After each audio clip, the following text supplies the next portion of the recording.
These days, you'd be hard-pressed to surprise anyone with a big motorcycle engine. But in the 1960s, people had a somewhat different idea about motorcycles. And half a century ago, one German motorcycle enthusiast would forever change the perception of a powerful and fast bike by building a motorcycle with a car engine, which people would later call the first hyperbike. Meet Friedel Mensch and his motorcycle, the Mensch Mammoth.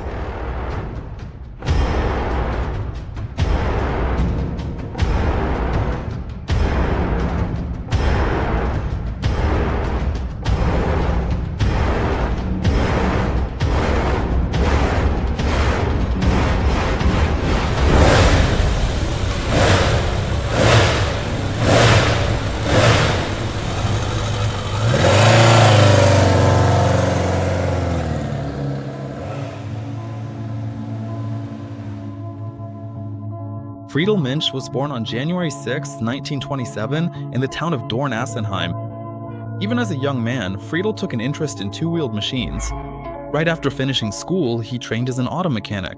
Then, at the age of 17, he was drafted into the army, where he successfully served as a mechanic. After the war, Mensch started a small workshop in his basement, where he mainly repaired motorcycles. Friedel would take on all sorts of different models and repair them, which essentially laid the foundation for his future.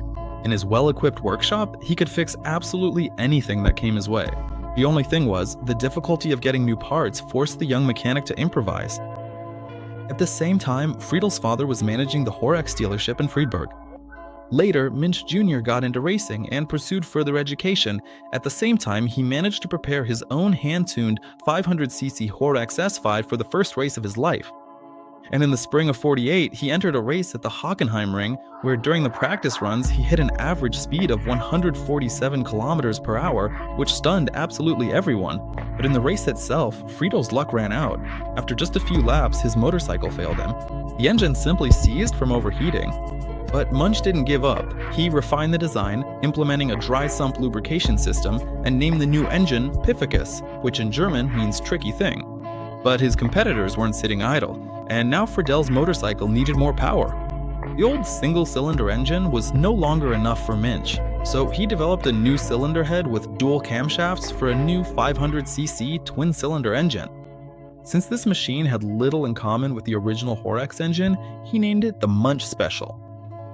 But later, after a crash, Friedel quit racing and dedicated himself entirely to developing and building motorcycles. Nevertheless, thanks to racing, people came to know the talented designer. In 1955, there was a short break, after which Friedel got a position at the Horex company in the race testing department. But he quit the job after just 6 months. A year later, the company stopped producing motorcycles, and Mensch bought up all the production equipment. By 1964, Friedel had developed an effective drum brake and was successfully selling it to racing teams. The huge 12-inch drum, made of a magnesium alloy, would instantly stop whatever it was mounted on with just the slightest touch of the hand.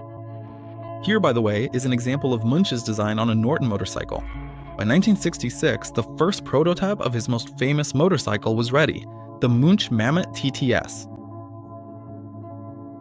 At the very beginning of the project, Friedel planned to build a 4-cylinder engine based on a pair of 2-cylinder Horex Imperator engines. The idea for this engine had come to him back when he was in the Horex racing department. But in practice, after facing difficulties during the build and realizing that racing engines were unlikely to suit a road motorcycle, Mensch abandoned the Horex idea and began looking for a more practical solution.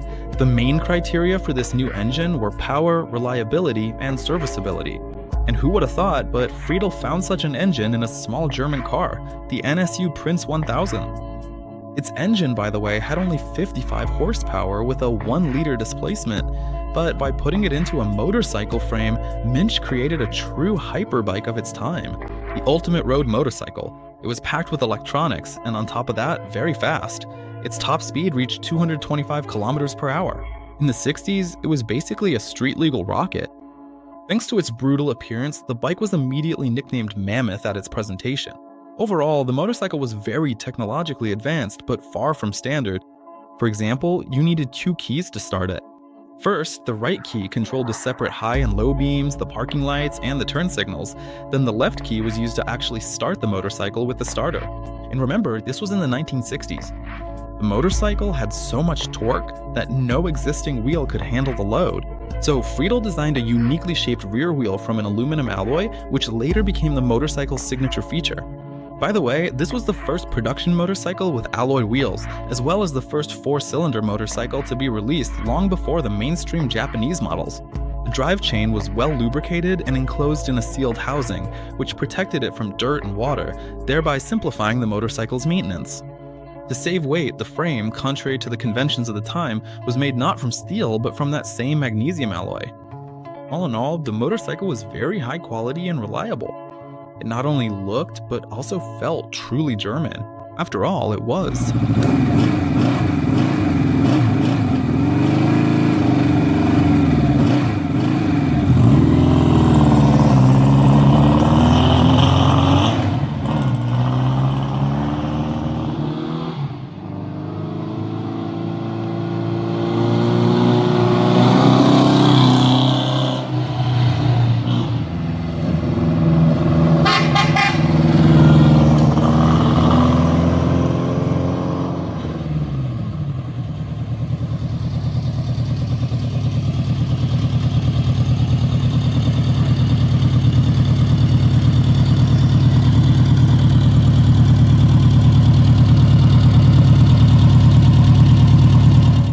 But this machine didn't come cheap. In the 1960s, its price was $4,000, while a Harley-Davidson, for example, cost around $1,500. The motorcycle was practically perfect, with the only exceptions being its large size and weight. But on the other hand, the bike held the road perfectly. The long wheelbase, combined with its substantial weight, had a positive effect on the motorcycle's stability. Plus, the bike had rear shocks from Koni and a front fork from either the British Rickman or the Italian Siriani. Ultimately, the 1967 version of the Munch Mammoth TTS motorcycle had an engine with an increased displacement of 1200cc and a power output of 88 horsepower. And later, with a refined fuel injection system, this version produced a full 100 horsepower. For those who really like to push the limits, there were 1300cc versions and even a 1400cc turbocharged version with a claimed output of 143 horsepower. Despite the success and greatness of his motorcycles, Friedel Munch was never able to establish serious mass production. He was a brilliant engineer, but not a very good businessman. Financial difficulties were a constant companion for Munch, which led to his bankruptcy in 1971. Friedel was forced to sell all the rights to his company. Later, he would return with a new project, a 2-liter monster with 260 horsepower. But that's a topic for another episode, and if this video gets a lot of likes, we'll make an episode about that too. Friedel Munch died in April of 2014, having created more than 500 examples of his motorcycle in various versions throughout his life.